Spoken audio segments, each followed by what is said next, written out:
அந்த பெண்ணோட father in லாவாக இருக்கட்டும் மதர் இன் லாவாக இருக்கட்டும் டவுரி கேட்டு அந்த பொண்ணை அவ்வளோ டார்ச்சர் பண்ணியிருக்காங்க. இது அறிந்து அந்த பெண் பார்த்தீங்கன்னா அவங்க வீட்டுக்கு போயிருக்காங்க. இந்த மாதிரி எனக்கு இந்த இடத்துல இருக்க பிடிக்கல, கஷ்டமா இருக்கு அப்படின்னு சொல்லும் போது எல்லா பேரண்ட்ஸ் சொல்ற ஒரு வார்த்தை அட்ஜஸ்ட்மெண்ட். இப்போ தானே மேரேஜ் ஆயிருக்கு, அதுவும் அரேஞ்ச் மேரேஜ் தானே, போக போக சரியாயிடும் சொல்லி கொஞ்சம் அட்ஜஸ்ட் பண்ணிக்கோன்னு சொல்லிருக்காங்க.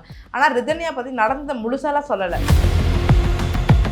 இந்த மாதிரி எனக்கு டொமஸ்டிக் வயலன்ஸ் பண்ணுறாங்க, டவுரி கேட்டு சித்திரவதை பண்ணுறாங்க. பிகாஸ் டொமஸ்டிக் வயலன்ஸ் ஆக்ட் வந்து பெண்களுக்கு நல்லாவே ஃபேவராக இருக்குது. அதே மாதிரி டவுரி ப்ரொஹிபிஷன் ஆக்ட்மே நமக்கு ஃபேவராக இருக்குது. ஸோ தாராளமாக ரிதன்யா நினச்சிருந்தான்னா நிறைய லீகல் ரெமெடிஸ் பண்ணி இருந்திருக்கலாம். அவங்க உயிரோட தான் எந்த அளவுக்கு கிடைக்குமோ அதே அளவுக்கு அதோட அதிகமாகவே இன்றைக்கி ரிதன்யா இறந்ததுனால அவங்களுக்கு கிடைக்க வாய்ப்புகள் இருக்குது. இதனால அவங்களோட மதர் இன் லாக்கும் ஃபாதர் இன் லாக்கும் அது இல்லாமல் அவங்களோட கணவருக்கும் பார்த்தீங்கன்னா 5-7 வருஷம், ஏன் அதுக்கும் மேலே இல்லை மேபி கீழே கூட சேர்த்து கிடைக்க ஏகப்பட்ட வாய்ப்புகள் இருக்குது. இவங்க வந்து தாராளமாக கேஸ் ஃபைல் பண்ணி இந்த மாதிரி நகைகள் இருக்கு ரிட்டர்ன் வேணும்னு சொன்னால் அந்த பொண்ணு அங்கேயே சொல்லிருக்கு மாதிரி நகைலாம் சேஃபாக வச்சிருக்கேன் சேஃபாக சொல்லிட்டாங்களே. ஸோ போலீஸ் கஸ்டடி வச்சு அவங்க அழகாக அங்கேயே எடுத்துடலாம். என்னை அடிக்கிறான்றதுக்காக நான் வேற எங்கன்னா வீட்டில் போய் வாழ்ந்தேன்னா என்னோட ஹஸ்பண்டே என்ன பண்ணுவாருன்னா என் குழந்தைய கொடுக்க மாட்டார். ஸோ கஸ்டடி கூட உங்களால் வாங்க முடியும். அது இல்லாமல் உங்களுக்கு மாதம் வருமானம் உங்களுக்கு இருக்காது. வருமானம் இல்லைன்னா வருமானத்தை யார் பூர்த்தி பண்ணுறது? அவங்க ஹஸ்பண்ட் கணவர், அதையுமே வாங்கி கொடுக்க முடியும். ஸோ எவ்வளோ விஷயங்கள் வந்து சட்டங்கள் வந்து பெண்களுக்கு சாதகமாக தான் இருக்குது. தாராளமாக முன் வந்து பண்ணுறாங்கன்னு தாராளமாக பண்ண முடியும். Pretty Queen Holidays and Resorts. Safe journey, secured stay, aesthetic environment, unexplored places, authentic foods, live together, love together, laugh together. Braveman Pictures வழங்கும் அனலரசு தயாரிப்பில் சாம் சிஎஸ் இசையில் சூர்யா சேதுபதி நடிக்கும் ஃபீனிக்ஸ் ஜூலை 4 முதல் உங்கள் அபிமான திரையரங்குகளில். ஆயுர்வேதம் ஒரு பொக்கிஷம், நம் ஆயுள் நீட்டக்கும் அற்புதம். டாக்டர் ஸ்ரீவர்மாஸ். வணக்கம் மேம். வணக்கம். ரிதன்யாவுடைய தற்கொலை சம்மந்தமாக தமிழகம் முழுக்கவும் பெரிய அதிர்வலைகளை ஏற்படுத்தியிருக்கு. நிறைய பேர் பேசிக்கிட்டு இருக்காங்க அதை தொடர்ந்து. ஸோ அந்த வகையில் இதில் என்னென்ன லீகல் விஷயங்களை நம்மளால் பார்க்க முடியுது கண்ணுக்கு தெரிஞ்சு? ஏன்னா நிறைய அப்யூஸ் இருக்குதுன்னு சொல்கிறாங்க. செக்ஷுவல் அப்யூஸாக இருக்கட்டும், இல்லை மென்டல் அப்யூஸாக இருக்கட்டும், இந்த மாதிரியான பல தரப்பட்ட அப்யூஸ் இருக்குது ஒரு பக்கம். அண்ட் இன்னொரு பக்கம் அவங்க தரப்புலேருந்து என்ன மாதிரியான நடவடிக்கை எடுத்திருக்காங்க காவல்துறை அப்படிங்கிறதும் பெருசாக வெளியே வந்த மாதிரி தெரியல. ஸோ இது எப்படி லீகலாக அணுகலாம்? கண்டிப்பாக நீங்கள் வந்துட்டு லீகல் பாயிண்ட்ஸை நம்ம தெரிஞ்சதுக்கு முன்னாடி என்ன நடந்திருக்குன்றத மக்களுக்கு கண்டிப்பாக தெரியணும். இந்த ரிதன்யா பார்த்தீங்கன்னா திருப்பூரில் இருக்கிறவங்க. இவங்க பார்த்தீங்கன்னா 27 வயது தான் ஆகுது. இவங்களுக்கு திருமணம் பார்த்தீங்கன்னா ஏப்ரல் மந்த் அவங்க பேரண்ட்ஸோட சேர்ந்து பண்ணி வைக்கிறாங்க. இது கம்ப்ளீட்லி ஒரு அரேஞ்ச் மேரேஜ் நம்ம சொல்லலாம். ஸோ பெரியவங்களாக பார்த்து ரிதன்யாவோட ஃபாதரும் பார்த்தீங்கன்னா மிடில் கிளாஸ் அப்படிலாம் கிடையாது. அவங்களுமே ஒரு வெல்லாக லைக் ஃபினான்ஷியலி பேக்ரவுண்ட் இருக்க ஒரு பர்சன் சொல்லலாம். அதே மாதிரி தான் ரிதன்யாவோட ஹஸ்பண்டுமே. ஸோ அவர் வந்து ஒரு கார்மெண்ட் மேனுஃபேக்சரிங் பிஸ்னஸே பண்ணிகிட்ருக்காரு. ஸோ இவங்க ஃபினான்ஷியலி பார்த்தீங்கன்னா 2 குடும்பமும் ஒன்றுத்துக்கு ஒன்று சலிச்சது இல்லைன்னு நம்ம சொல்ல முடியும். இதுக்கப்புறம் ஃபினான்ஷியலி பயங்கர ஸ்ட்ராங்காக இருக்காங்க. இப்படி போயிட்டு இருக்கும் பொழுது ரிதன்யாவுக்கு வரம் வருது. அவங்க ஹஸ்பண்ட் அதாவது அவர் மூலிமா வரன் வருது. ஸோ பேரண்ட்ஸ்குள்ளே பேசி இது அரேஞ்ச் மேரேஜ் மாதிரி கம்ப்ளீட்லி பண்ணுறாங்க. திருமணமும் பார்த்தீங்கன்னா பயங்கர கிராண்டாக தான் பண்ணிகிட்டு இருக்காங்க. ரிதன்யாவுக்கு பார்த்தீங்கன்னா 300 சவரம் வரைக்கும் கோல்டு போட்டிருக்காங்க, ஜுவல்ஸ் போட்டிருக்காங்க. அது இல்லாமல் 70 லட்சம் வரைக்கும் பார்த்தீங்கன்னா ஒரு வால்வோ கார் வந்து வரதட்சணையாக கொடுத்துருக்காங்க. இதில் வந்து ரிதன்யாவோட அப்பா வந்து திருமணத்துக்கு முன்பு என்ன சொல்லியிருக்காருன்னா, திருமணம் முடிஞ்ச உடனே நான் உங்களுக்கு மிச்சம் இருக்க பேலன்ஸ் 200 சவரம் போடுறேன் அப்படின்ற மாதிரி ரிதன்யாவோட ஃபாதர் வாக்கு கொடுத்துருக்காரு. ஆனால் சந்தர்ப்ப சூழ்நிலையானால் அவரால் அந்த 200 சவரம் போட முடியல. ஸோ மொத்தமாக ஒரு 300 சவரம் போட்டிருக்காரு. ஒரு வால்வோ கார் 70 லட்சத்துக்கு கொடுத்துருக்காரு. ஸோ இதுதான் விஷயம். இதனால் ரிதன்யாவுக்கு என்ன ஆகுதுன்னா, திருமணமான 10 நாள் கூட ஆகலை. அதுக்குள்ளேயே பார்த்தீங்கன்னா ரிதன்யாவோட மாமியார் அவங்கள கேட்க ஆரம்பிக்கிறாங்க. 200 சவரம் எங்கன்னு கேட்க ஆரம்பிக்கிறாங்க. அவங்கள தொல்லை பண்ண ஆரம்பிக்கிறாங்க. இதெல்லாம் நீ என்ன பெருசாக போட்டு வந்துட்ட அப்படின்னு சொல்லிட்டு ரொம்ப டார்ச்சர் பண்ணுறாங்க. அவங்க பிரதர் சொன்ன ஒரு இன்டர்வியூ கூட நான் பார்த்தேன். அவங்களுக்கு சாப்பாடு கூட கொடுக்கலையா, சாப்பாடு கொடுக்கல, ஃபிசிக்கல் அப்யூஸ் வேறு. அந்த பொண்ணு செக்ஷுவலாக அவங்க ஹஸ்பண்டே அவ்வளோ அப்யூஸ் பண்ணியிருக்காங்க. அது மட்டும் இல்லாமல் அந்த பெண்ணோட ஃபாதர் இன் லாவாக இருக்கட்டும் மதர் இன் லாவாக இருக்கட்டும் டவுரி கேட்டு அந்த பொண்ணை அவ்வளோ டார்ச்சர் பண்ணியிருக்காங்க. இது அறிந்து அந்த பெண் பார்த்தீங்கன்னா அவங்க வீட்டுக்கு போயிருக்காங்க. வீட்டுக்கு போய் 15 நாளே வீட்டுக்கு போயிருக்காங்க. போயிட்டு சொல்லவும் செஞ்சுருக்காங்க, இந்த மாதிரி எனக்கு இந்த இடத்துல இருக்க பிடிக்கல, கஷ்டமாக இருக்குது அப்படின்னு சொல்லும் போது எல்லா பேரண்ட்ஸ் சொல்கிற ஒரு வார்த்தை அட்ஜஸ்ட்மெண்ட். இப்போ தானே மேரேஜ் ஆயிருக்கு, அதுவும் அரேஞ்ச் மேரேஜ் தானே, போக போக சரியாயிடும் சொல்லி கொஞ்சம் அட்ஜஸ்ட் பண்ணிக்கோன்னு சொல்லியிருக்காங்க. ஆனால் ரிதன்யா பற்றி நடந்த முழுசாலாம் சொல்லலை. செட் ஆகலை, எனக்கு பிடிக்கல அப்படின்ட்டு ஒரு திருமணம் நடந்த 10 நாள் ரிதன்யா வந்து சொல்லியிருக்காங்க என்னால் முடியல எங்கேன்ட்டு. மேபி அந்த டைம் அவங்க அப்பா அப்போவே புரிஞ்சிருந்து என்னம்மா பிரச்சனை உனக்கு என்ன நடந்து சொல்லியிருந்தேன்னா நீ ரிதன்யா கண்டிப்பாக இருக்கிறதுக்கான வாய்ப்புகள் இருக்குது. வீட்டை சமாதானம் பண்ணி பேசி ரிதன்யாவோட மாமியாரே வீட்டுக்கு வந்திருக்காங்க. யாரோட வீட்டுக்கு?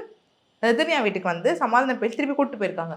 கூட்டிகிட்டு போயுமே ரிதன்யாவோட அவ்வளோ கொடுமை பண்ணியிருக்காங்க. ரிதன்யாவை போட்டு சாப்பாடு போடாமல் வரதட்சணை கேட்டு கேட்டு கேட்டு அவ்வளோ கொடுமை பண்ணியிருக்காங்க. அவங்க மென்டலி அண்ட் ஃபிசிக்கலி எல்லா மூலியமாகவும் அவங்க அப்யூஸ் வந்து அவ்வளோ கஷ்டப்பட்டு அனுபவிச்சிருக்காங்க.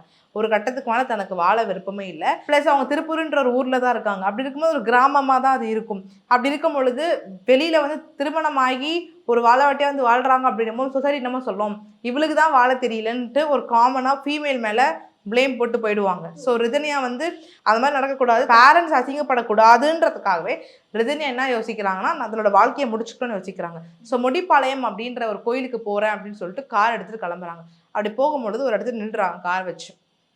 காரை வந்து மெயின் ரோடு நிப்பாட்டிட்டு அவங்க அப்பாவுக்கு கடைசியாக அந்த வாய்ஸ் நோட்டை போட்டுட்டு அவங்க டேப்லெட் கன்சியூம் பண்ணி பாய்சன் டேப்லெட் கன்சியூம் பண்ணி இறந்துடுறாங்க. அவங்க கார் ரொம்ப மணி நேரமாகவே அங்கே இருக்கிறத பார்த்த காவல்துறை அதை போய் என்னன்னு பார்த்து அப்போ தான் கண்டுபிடிச்சிருக்காங்க ரிதன்யோட வாயில் நுர தள்ளி இருக்குது அப்படின்ட்டு. அப்புறம் தெரிய தான் சூசைட் பண்ணியிருக்காங்க. அப்புறம் அவங்க அனுப்பிச்ச அந்த வாய்ஸ் நோட்லாம் வச்சு தான் ரிதன்யாவோட சாவுக்கு பின்னாடி அவங்க மதர்-இன்-லா ஃபாதர்-இன்-லா அவங்க ஹஸ்பண்டும் காரணம்ன்ற விஷயம் வெளியில் வந்துருக்கு. ஓகே.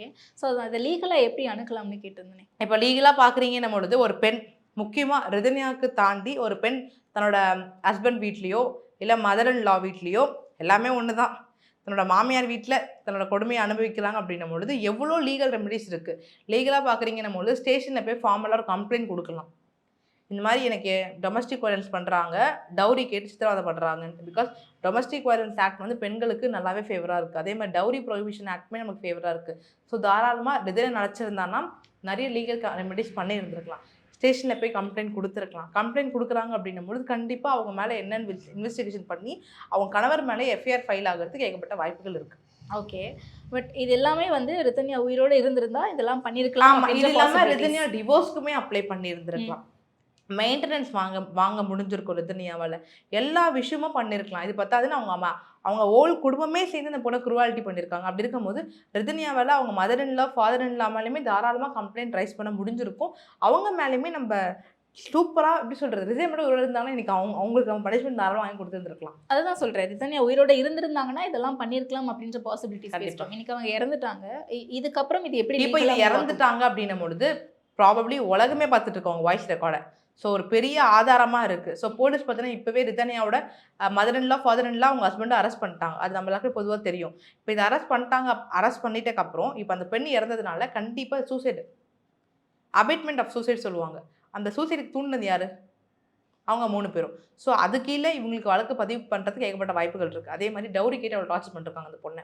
ஓகே. ஸோ அது தற்கொலைக்கு தூண்டுதல், அப்புறம் டவுரி, வரதட்சணை கொடுமை. இதுக்கு கீழே பார்த்தீங்கன்னா அவங்களுக்கு தாராளமாக பனிஷ்மெண்ட் அவங்க உயிரோட தான் எந்த அளவுக்கு கிடைக்குமோ அதே அளவுக்கு அதோட அதிகமாகவே இன்றைக்கி ரிதன்யா இறந்ததுனால அவங்களுக்கு கிடைக்க வாய்ப்புகள் இருக்குது. இதனால அவங்களோட மதர்-இன்-லாக்கும் ஃபாதர்-இன்-லாக்கும் அது இல்லாமல் அவங்களோட கணவருக்கும் பார்த்தீங்கன்னா 5 to 7 வருஷம், ஏன் அதுக்கும் மேலே இல்லை மேபி கீழே கூட சிறுத்தனை கிடைக்க ஏகப்பட்ட வாய்ப்புகள் இருக்குது. ஓகே. ஆனால் இப்போ அவங்க பெயிலுக்கு தானே அப்ரோச் பண்ணி கண்டிப்பாக எப்படின்னா இப்போ ஒரு அக்யூஸ்ட் ஒன்று தாங்க. கோர்ட் பொறுத்த வரைக்கும் இவங்க குற்றம் சாட்டப்பட்டவரே தவிர குற்றவாளி அல்ல. ஸோ குற்றம் நடந்திருக்கு, குற்றம் சாட்டப்பட்டவர். ஸோ கோர்ட் வந்து 2 பக்க தரப்பையும் பார்ப்பாங்க. பார்த்துட்டு தான் முடிவு எடுப்பாங்க யார் மேலே தப்பு இருக்குது, என்ன நடந்திருக்குன்ற ஒரு விஷயத்த முடிவு எடுப்பாங்க. இப்போ கோர்ட் என்ன நினைப்பாங்கன்னா மேபி ரிதன்யா வந்து மேபி எமோஷனலி வீக்காக இருந்திருப்பாங்களா, இதால் நடந்தது அப்படின்றது எல்லாமே போஸ்ட்மார்ட்டம் ரிப்போர்ட்லேருந்து எல்லாமே எடுப்பாங்க. எல்லாமே ரிப்போர்ட் எடுத்து பார்த்துறதுக்கப்புறம் தான் கோர்ட் முடிவு பண்ணுவாங்க எதனால் இது விஷயம் நடந்திருக்குன்றதை முடிவு பண்ணுவாங்க. இப்போ பெயில்ன்றது ஒரு கிரிமினல், ஒரு மர்டர் பண்ணவனா இருந்தாலுமே பெயில் கண்டிப்பாக அப்ளை பண்ணுவான். பெயில் அப்ளை பண்ணிட்டதுக்கப்புறம் கோர்ட் எல்லா ப்ரொசீஜருமே பார்ப்பாங்க. இவனை பெயிலில் அமிச்சா இவன் வெளியில் போய் எவிடன்ஸை உடைப்பானான்னு ஃபஸ்ட்டு பார்ப்பாங்க. ஃபஸ்ட் என்ன பார்ப்பாங்க? எவிடன்ஸ் உடைக்கப்படுமான்னு பார்ப்பாங்க. அது மட்டும் இல்லாமல் ரிதன்யாவோட குடும்பத்தை யாராவது மிரட்டுவாங்களா, குடும்பத்தை சார்ந்த யாராவது மிரட்டுவாங்களா, மிரட்டி அவங்கள கோர்ட்டுக்கோ இல்லை ஸ்டேஷனுக்கோ இன்னும் மேலே கம்ப்ளைண்ட் கொடுக்காத முடியாத அளவுக்கு அவங்க வீட்டு சைட்லேருந்து பண்ணுவாங்களா. ப்ளஸ் 2 பேருமே வயசானவங்க. யாருன்னா ரிதன்யாவோட மதர்-இன்-லா ஃபாதர்-இன்-லா.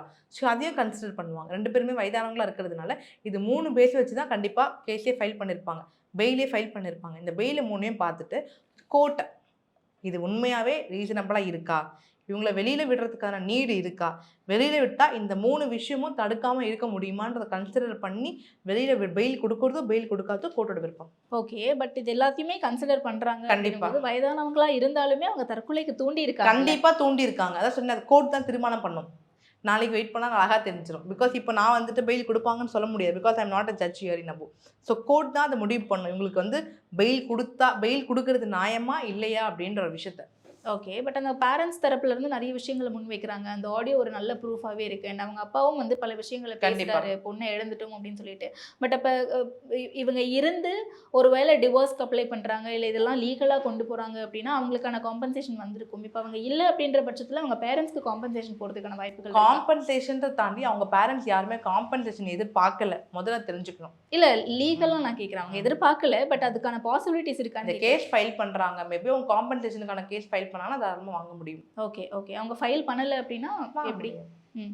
ஏன்னா இது வந்து கிரிமினல் கேஸ் ஆயிடுச்சு. அவங்க இறந்து போனது. மேபி ரிதனோட ஃபாதர் என் பெண் இருந்து எனக்கு இவ்வளவு சம்பாரிச்சு கொடுத்துருந்துருப்பா, என் பெண் இருந்து எனக்கு மிகப்பெரிய ஒரு இழப்பு அப்படின்னு இருக்கும் பொழுது அது முடிவு பண்ணி அவங்க அதுக்காக ஃபைல் பண்ணா காம்பன்சேஷன் கிடைக்க வாய்ப்புகள் இருக்கு. Okay, okay, okay. ஸோ அடுத்து இப்போ இந்த கேஸ் எது மூவ் பண்ணி போயிட்டு இருக்கும்னு நினைக்கிறேன்? ப்ராபப்ளி பார்த்தீங்கன்னா பெயிலுக்கு அப்ளை பண்ணியிருக்காங்க. நம்ம நாளைக்கு தெரியும் பெயில் கிடைக்குமா இல்லையான்ற ஒரு விஷயம் நமக்கு ப்ராபப்ளி நாளைக்கு தெரிஞ்சிடும். இதுக்கப்புறம் அவங்களுக்கு வந்து ட்ரையல் நடக்கும். கேஸ் நடக்கும். இதுக்கப்புறம் தான் நடத்தி கோர்ட் எல்லா தரப்புல இருந்தும் எவிடன்ஸ், விட்னஸ், ப்ரூஃப் எல்லாமே பார்ப்பாங்க.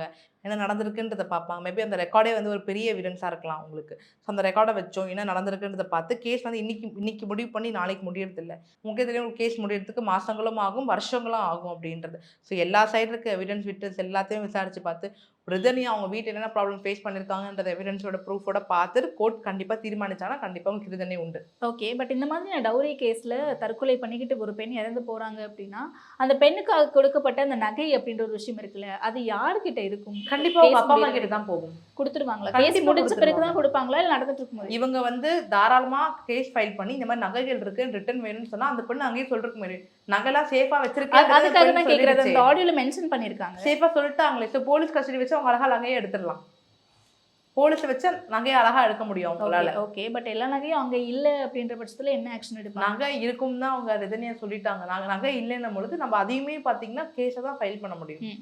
நகைகள் அந்த இடத்துல இருந்தது இல்லை, ஸோ நகைகள் எனக்கு வாங்கி கொடுங்க அப்படின்னு சொல்லிட்டு நம்ம கம்ப்ளைண்ட் பண்ணலாம். நம்ம ஒரு ரிதன்யா பற்றி மட்டும் பேசிகிட்டு இருக்கோம். பட் இந்த மாதிரி நிறைய பெண்கள் வந்து தொடர்ந்து இவ்வளோ இடத்துல வந்து வரதட்சணை கொடுமைகளை சந்திச்சுட்டு தான் இருக்காங்க. கண்டிப்பாக. அண்ட் அதே மாதிரி பொன்னேரியிலையுமே அதே ஒரு இன்சிடென்ட் பார்த்தோம். 5 நாட்கள்லேயே வந்து டவுரி சவரன் கம்மியாக போட்டது, 5 சவரன் கொடுக்குறேன்னு சொல்லிட்டு 4 சவரன் போட்டதுனால அவங்களும் தற்கொலை பண்ணிட்டு இருந்துட்டாங்கன்னு சொல்லிட்டு இது ரெண்டுத்தையும் கம்பேர் பண்ண முடியுமா? கம்பேர் பண்ணுறதை தாண்டி இது வந்து நம்ம பார்த்து தெரிஞ்சு போச்சு. இவங்க பெரிய இடம் 300 சவரன் ஜுவல்ஸ் அப்படின்ட்டு இது வந்து ஒரு 10 சவரம் 5 சவரம் தான். ஸோ இந்த மாதிரி இருக்க பெண்கள் வந்து நிறைய பேர் என்னோட கிளைண்ட் எனக்கு என்ன கேட்பாங்கன்னா, மேம் எனக்கு வசதியே கிடையாது, நான் என்னோட புருஷன் போட்டு என்னை அடின்னு அடிக்கிறான், என் நகை எல்லாம் வாங்கி வச்சுட்டான், இருந்து ஒரு 5 சவரத்தையும் வாங்கி வச்சுட்டான், நான் கேஸை ஃபைல் பண்ணுங்கன்றீங்க, நான் எப்படி கேஸை ஃபைல் பண்ணுவேன்? முதல்ல அது எனக்கு வருமானம் இருக்கணும்ல அதை ஃபைல் பண்ணுறதுக்கு. எனக்கு வருமானமே இல்லாமல் நான் எப்படி ஒரு கேஸை ஃபைல் பண்ணுவேன்ட்டு கேட்குற கிளைண்ட் ஏகப்பட்ட பேர் இருக்காங்க. அவங்க கிட்ட சொல்கிற ஒரு விஷயம் என்னென்னா, நீங்கள் நினைக்கிற மாதிரி சட்டம் கிடையாது. சட்டம் வந்து பெண்ணுக்கு நிறையவே ஃபேவராக இருக்குது. இப்போ உங்களோட ஹஸ்பண்ட் போட்டு உங்களை அடிக்கிறாங்க, டொமஸ்டிக் வயலன்ஸ் பண்ணுறாங்கன்னும் பொழுது நீங்கள் தாராளமாக நீங்கள் போய் கம்ப்ளைண்ட் கொடுக்குறீங்கன்னும் போது உங்களுக்கு ப்ரொடெக்ஷன் ஆர்டர் கிடைக்கும். எப்படின்னா நீங்கள் ஏதோ வீட்டில் போய் தங்குறீங்க, வேறு எங்கன்னா போய் தங்குறீங்கன்னும் போது உங்களோட ஹஸ்பண்டே உங்களை தொல்லை பண்ணாமல் டிஸ்டர்ப் பண்ணாமல் இருக்கிறதுக்கான ப்ரொடெக்ஷன் ஆர்டர் கிடைக்கும். இது இல்லாமல் மானிட்டர் ரிலீஃப் கிடைக்கும், காம்பன்சேஷன் கிடைக்கும். உங்களோட குழந்தைகள் பெண்கள் பயப்படுற விஷயம் என்னன்னா, நான் வீட்டை என்னை அடிக்கிறான்றதுக்காக நான் வேற எங்கன்னா வீட்டில் போய் வாழ்ந்தேன்னா என்னோட ஹஸ்பண்டே என்ன பண்ணுவாருன்னா என் குழந்தைய கொடுக்க மாட்டார். ஸோ கஸ்டடி கூட உங்களால் வாங்க முடியும். அது இல்லாமல் உங்களுக்கு மாதம் வருமானம் உங்களுக்கு இருக்காது. வருமானம் இல்லைன்னா வருமானத்தை யார் பூர்த்தி பண்ணுறது? அவங்க ஹஸ்பண்ட், கணவர். அதையுமே வாங்கி கொடுக்க முடியும். ஸோ எவ்வளோ விஷயங்கள் வந்து சட்டங்கள் வந்து பெண்களுக்கு சாதகமாக தான் இருக்குது. தாராளமாக முன் வந்து பண்ணுறாங்கன்னு போது தாராளமாக பண்ண முடியுமா? ஓகே. ஸோ இது எல்லாமே பெனிஃபிட்டாக இருக்கும்போது பெனிஃபிட் தான் இருக்குது. பட் ஏன் பயப்படுறோன்னா, பெண்கள் பயப்படுற ஒரு விஷயம் என்னென்னா சப்போர்ட் கிடையாது.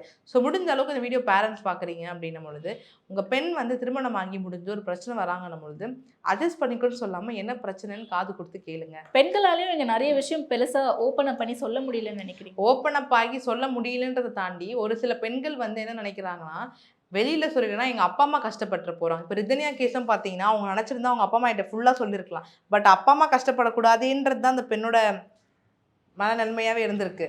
ஸோ என்ன நினைக்கிறாங்கன்னா வெளியில் சொன்னால் அந்த பேரண்ட்ஸு அவங்களே முரணா தானே பேசுறாங்க. அவங்க அம்மா வந்து முன்னாடி என்கிட்ட சொல்லியிருந்தா நான் இவ்வளவு தூரத்துக்கு கொண்டு வந்திருக்க மாட்டேனே அப்படின்னு அதே ரீதியில 10 நாள்ல கல்யாணம் முடிஞ்சு போயிருக்காங்க.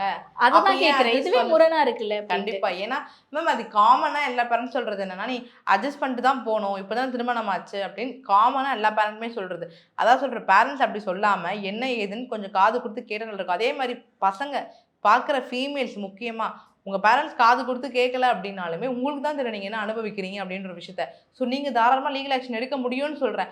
அதுக்காக தான் நீங்கள் படிச்சிருக்கீங்க, தைரியமாக இருக்கீங்க, இண்டிபெண்டண்டாக இருக்கீங்க. ஸோ அந்த போல்ட்னஸ் கண்டிப்பாக பெண்கள் வளர்த்துக்கணும். தெளிவான பதில்கள் கொடுத்தீங்க. Thank you so much. Preddy Queen Holidays and Resorts.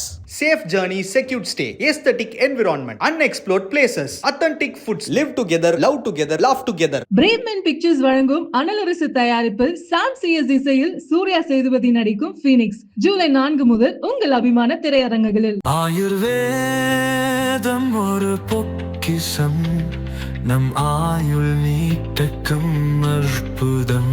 Doctor Srivarma's.